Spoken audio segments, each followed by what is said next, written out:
क्या है? एक पंडित आत्मानंद जी हुए हैं शास्त्री।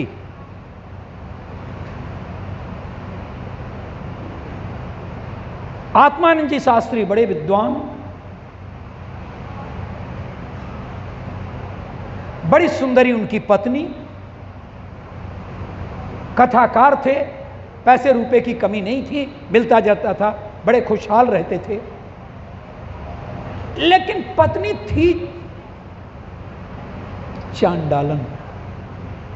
कहां पंडित आत्मानंद जी शास्त्री और कहां पर उनकी पत्नी, और नाम भी उसका वैसे ही, धुंधली। उसका नाम देखिए, सरस्वती है नाम नहीं उनको, जमा कमला नहीं नाम मिला, धुंधली नाम मिला। और कोई संतान भी नहीं। अब देखिए इस चांडालन को कोई संतान नहीं, क्या करते अपने हमारे आत्मानंद जी शास्त्री? बड़े दुखी थे भाई। रजनी बड़ा दुखी था वो पंडित। क्या करें हम? एक दिन वो पंडित निकल गया जंगल में। कहा इस क्या मतलब है इस जिंदगी का? क्या है इस जिंदगी का? कोई अर्थ नहीं है। चलते हैं वहीं पर, या तो शेर भालू खा लेगा, या नहीं तो किसी तालाब में डूब करके मर जाऊंगा, लेकिन ऐसा निसंतान जिंदगी से क्या मतलब है? अंदर आऊं तो कांव कांव ये करती है, बाहर अपना बच्चा होता तो कम से कम उससे आनंदित होते। और वो चले गए जंगल में।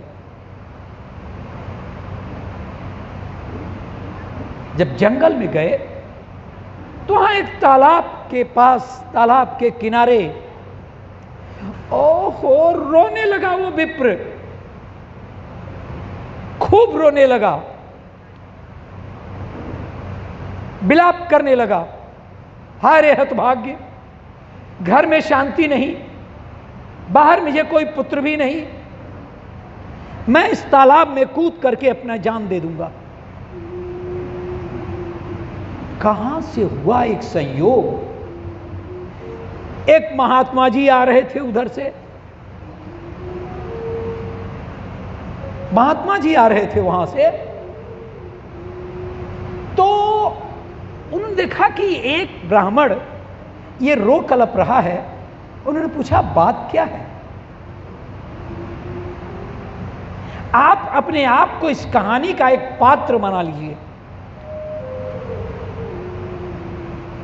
नहीं तो मन जो है ना अपना बड़ा चंचल है। भगवान कृष्ण ने भी गीता में माना है, महाबली मन है। और कथा तो एक बहुत सुंदर निदिया रानी का आश्रय होता है, तो जम्हाई भी आएगी और मन भी चंचल होगा। खैर हम चलें, चर्चा करें उस सन्यासी की बात। अरे क्यों आप रो रहे हैं? क्या बात है। उन्होंने कहा क्या करेंगे, सुनकर के कुछ मदद तो हमारी कर नहीं सकते। उन्होंने कहा कि आप, क्या बात है बताइए तो। उन्होंने कहा मुझे कोई पुत्र नहीं है और मैं इस तालाब में डूब करके मर जाऊंगा। उन्होंने कहा लेकिन मैं तो भविष्य दृष्टा भी हूं, ज्योतिष भी जानता हूं, आपको 7 जन्मों में भी संतान सुख नहीं है। आत्माराम को बता रहे हैं वो सन्यासी जी, कोई संतान सुख नहीं। अरे बाप रे, एक जन्म के लिए तो मैं नदी में कूदने आया था, तालाब में मरने आया था, और ये महाशय हम कह रहे 7 जन्म के लिए और 7 गुना विपत्ति दे दिए। अब मर करके भी क्या करूंगा, फिर अगले जन्म में यही होगा। मैं तो अब यहीं आपके पांवों को पकड़ करके यहीं मर जाऊंगा। अरे बाप रे, ये कहां से विप्र पाप लग रहा है, कहां से मैं आ गया। कहा नहीं छोड़िए, कहे छोड़िए, आप जाइए घर, मैं छोड़ूंगा नहीं, मैं आपका यही पांव पकड़ करके मर जाऊंगा। आपको पाप लगेगा, हम 7 जन्मों तक भोगेंगे ही, तो 8वां तो जन्म मेरा होना नहीं है। बड़े विपत्ति में फंस गया वो भाई सन्यासी। कहां से मैं इधर इसकी बात को सुन लिया। कहा देखिए, पुत्र होना भी एक दुखदाई कार्य है। संतान, बिना संतान के आप अच्छे हैं।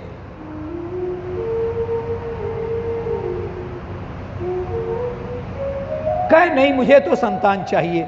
उन्होंने अपने झोले से, बड़ी रोचक कहानी है, आप इसे पकड़े रहिए। एक इसमें आपको मिलेगा, एक फल दे रहा हूं अभिमंत्रित, आप ले जाकर के अपनी पत्नी को दे दीजिएगा। पत्नी का क्या नाम है? अरे महाराज कुछ मत पूछिए, पता नहीं उसके बाप ने कहां से उसका नाम धुंधली रख दिया था। धुंधली, ओहो, जाइए दीजिए, इस फल को दीजिए। अरे धुंधली, क्या चिल्ला रहा है ये आदमी, मालूम हो रहा है नौलखा हार लेकर के मेरे लिए आया है, बाहर आया नहीं। अरे धुंधली, क्या है, क्यों चिल्ला रहे हो, क्या बात है? बहुत बड़ी चीज लाया हूं। क्या लाए हो? कोई हार लाए हो? क्या लाए हो, दिखाओ पहले। अरे पगली, हम लोग निसंतान है ना, ये फल लाए हैं। बड़ा आया है, बड़ा कमा करके इतने दिनों बाद फल लाए हैं एक। अरे इसको खाएगी तो तुम्हें संतान होगा। लाइए लाइए लाइए, दीजिए। और रख दी एक जगह। घर घर की कहानी है नहीं, एक आध घरों की। अभी हमारी कृष्णा जी बैठी हुई है, कहेंगी घर घर की कहानी है, घर पर क्या बताएंगी।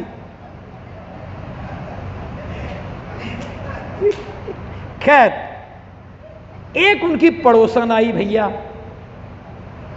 उनकी पड़ोसन आई, कहे क्या बात है बहन जी, आज तो लगता है कि मार आभूषणों से लाद दिए हैं पंडित आत्माराम जी, बड़ा चिल्ला करके बड़े खुशी खुशी आपका नाम ले रहे थे।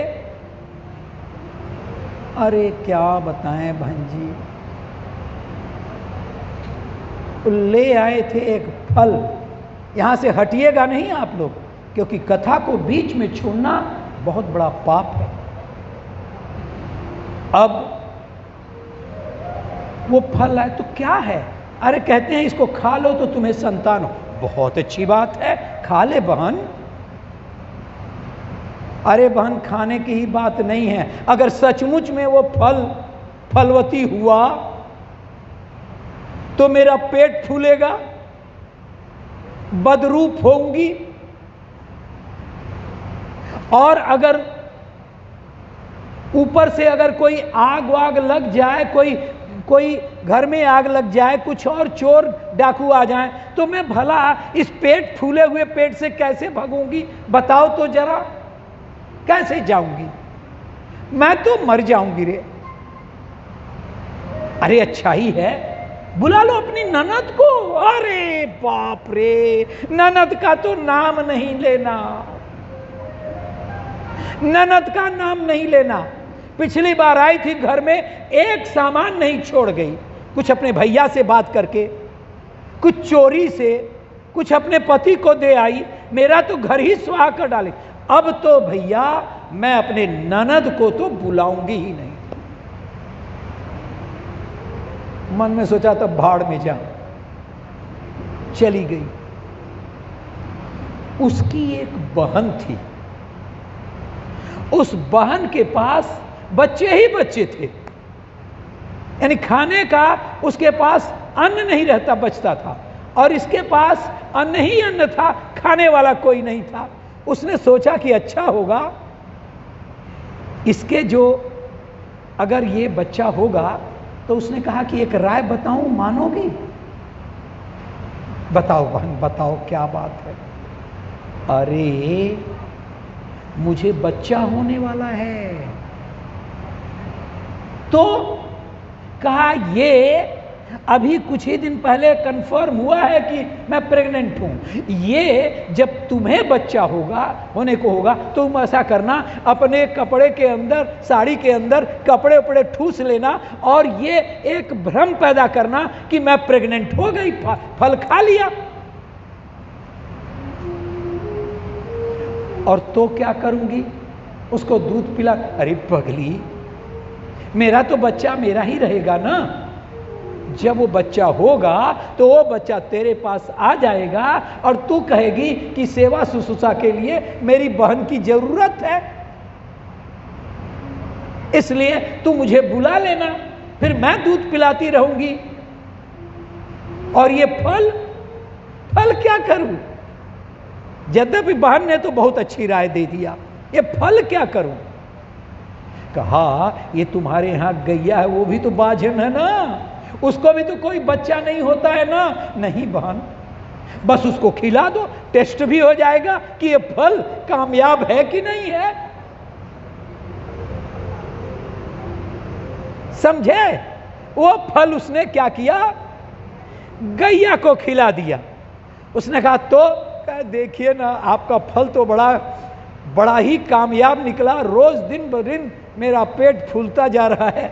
वाह वाह। और ये आत्मा राम जी जितने खुश, जितने आनंदित, वाह वाह। समय पर बच्चा हुआ, किसको? उसकी बहन को।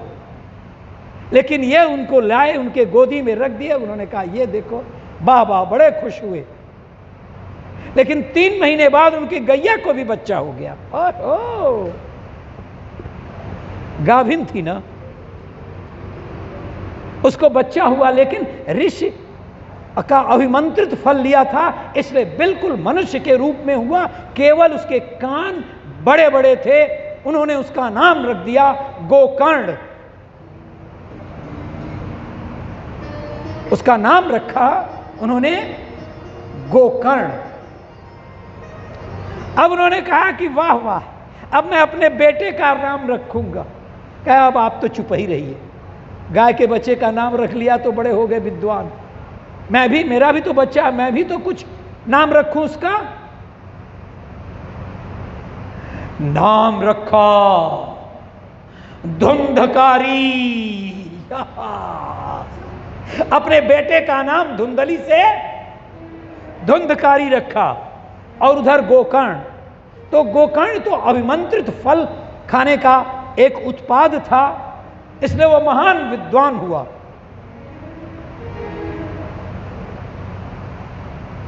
किंतु धुंधकारी तो जिस कुचक्र से वो उत्पन्न हुआ था, महान दुष्ट, महानतम दुष्ट।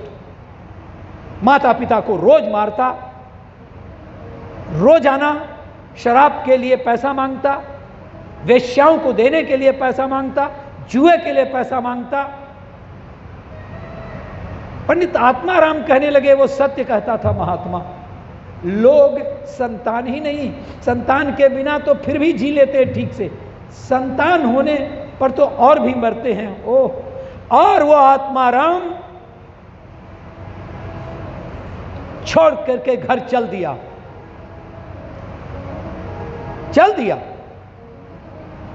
और चल दिया तो बाहर निकल गया, पता नहीं चला कि उसे किस जानवर ने खाया है, कहां खाया है। आत्माराम फिर उस घर में वापस नहीं आया।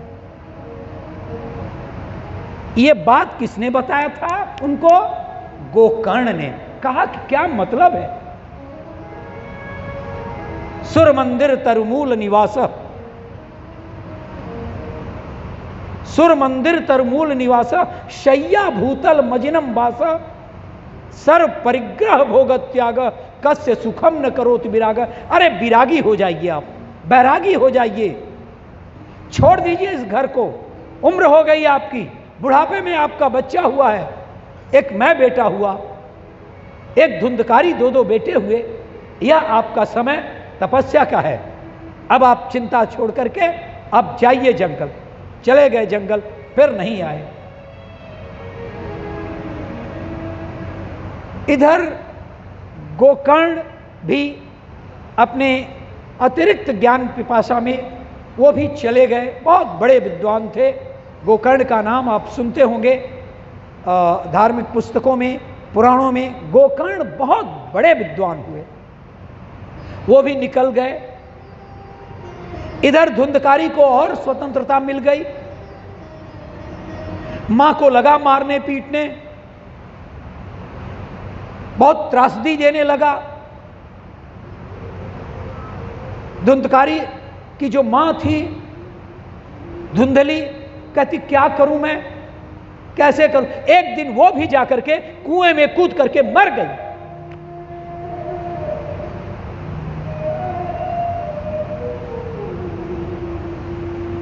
न उसका बाप, न उसकी मां धुंधली, न भाई गोकर्ण। संस्कारों का देखिए आप सब लोग, अपने संस्कारों पर सोचिए, किस तरह का संस्कार देने पर किस तरह की संतति उत्पन्न होती है। अब तो और खुश हो गया, अब तो मौज ही मौज। जिन वेश्याओं के यहां वो जाता था, ये सब भागवत पुराण के महात्म की बात अभी कर रहा हूं। प्रथम स्कंध नहीं शुरू हुआ। और दो महात्म की चर्चा किया, एक तो उस महात्म की चर्चा किया और दूसरा महात्म ये गोकर्ण और धुंधकारी की। अब मेरे भक्तगण, माता ममतामयी भक्ति लोग, वो चला गया और एक 5 वेश्याओं को रख लिया, 5 वेश्याएं, और वेश्याओं के साथ वो सैर सपाटा करता रहा। एक वक्त एक राजा के घर में चला गया चोरी करने, और वहां से तमाम आभूषण, तमाम कीमती मणियां लेकर के आया, सोने के सिक्के लाया, हीरे जवाहरात लाया, और ला करके उन वेश्याओं को समर्पित कर दिया। वेश्याओं ने कहा, सोचा अलग से, देखो अब राजा के घर गया था, साधारण जगह नहीं, ये पकड़ा जरूर जाएगा, और पकड़ा जरूर जाएगा तो हम लोग भी पकड़े जाएंगे, लिहाजा इसका जीवन ही समाप्त कर दिया जाए। और वो 5 वेश्याएं रात के समय उस धुंधकारी को पहले रस्सी से बांधा, वो छटपटाता रहा, प्राण नहीं निकलता गया। उसने क्या किया कि वो छटपटाते हुए धुंधकारी को मुंह में कपड़ा ठूस दिया, बगल में कुआं था उसमें डाल दिया, मर गया धुंधकारी।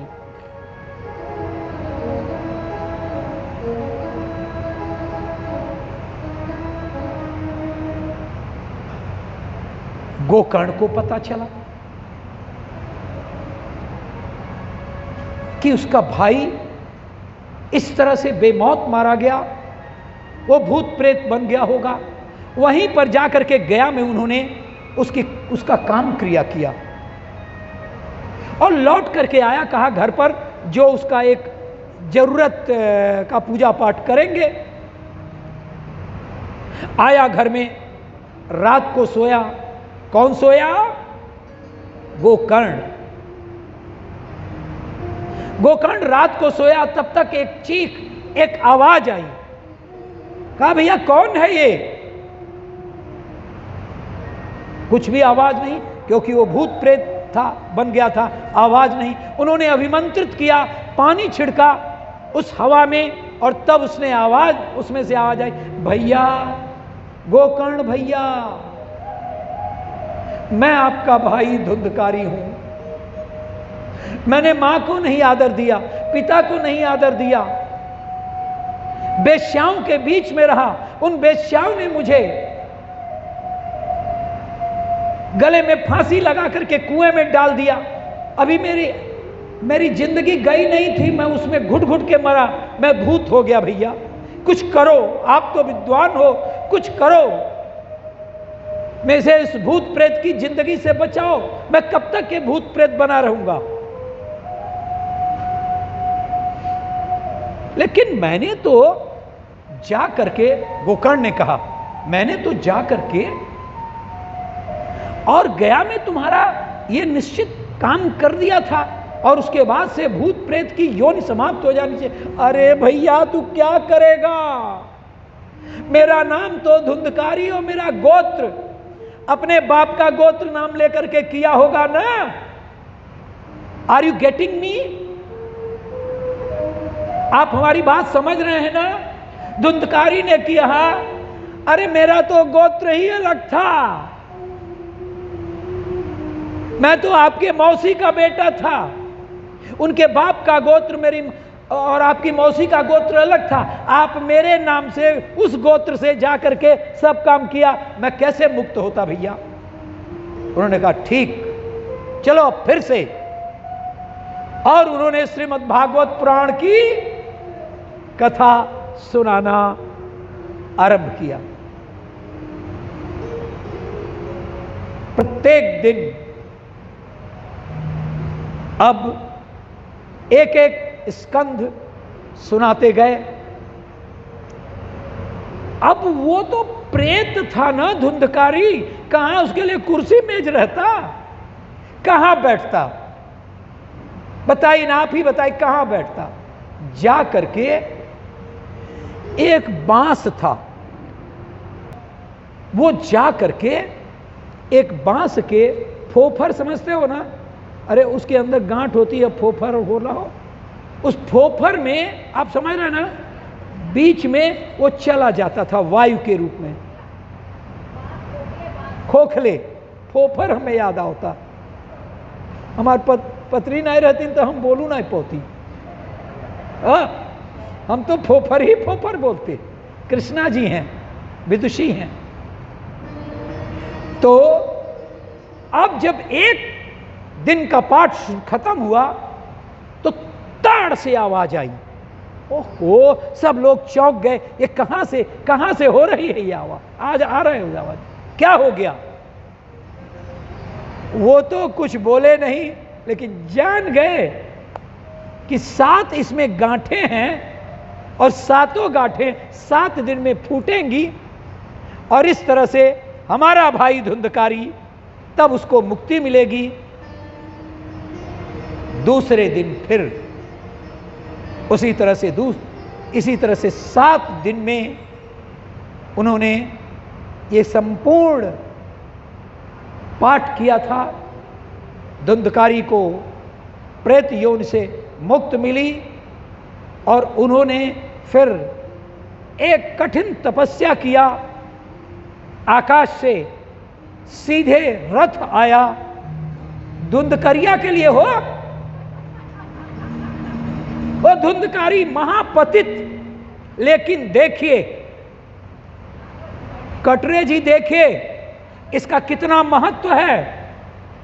उस पाठ के कारण उस प्रेत की योनि से हट करके वो तो बराबर जिंदगी भर हजारों हजार वर्षों तक प्रेत रहता। लेकिन धन्य है भागवत पुराण,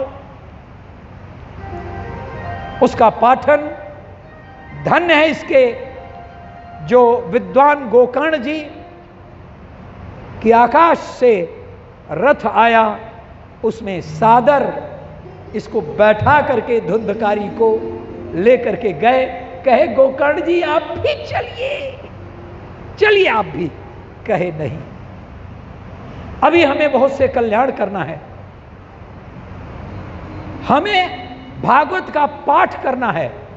इस तरह से भूत प्रेत और तमाम बुरे संस्कारों से आए हुए लोगों का हमें नई जिंदगी देनी है, नई ज्योति देनी है।